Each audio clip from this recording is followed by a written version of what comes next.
In this video I'm going to run through a montage of my graffiti pieces from this year and some pieces that other people painted alongside me this year, so I hope you enjoy.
So there we are, that is it for this year. It is mad looking back at all the different pieces and people that I've painted with this year.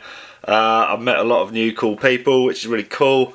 Yeah, I just hope it kind of carries on into 2024, and I kind of need to give myself a bit more of a structure. I think I kind of like jump about from doing some like street arty, kind of trying to do some photorealism stuff, onto doing traditional graph. Don't really do any throw ups, things like that. Maybe I should get into doing a bit of that. Yeah, I kind of jump about from doing one thing to another, and yeah, I need to have a bit more structure, I think. Kind of plan what I'm going to do, what I'm going to paint coming up, actually like write it down, so I've got, yeah, a proper structure and a kind of schedule of where I'm going to be going with my artwork, and then keep you guys a bit more informed on that. Yeah, so yeah, watch your space. I hope everyone's had a great year, and I hope everyone has a great 2024 as well. So yeah, please subscribe if you haven't already. Give this video a thumbs up and drop a comment. See you in the next video. Thanks for watching.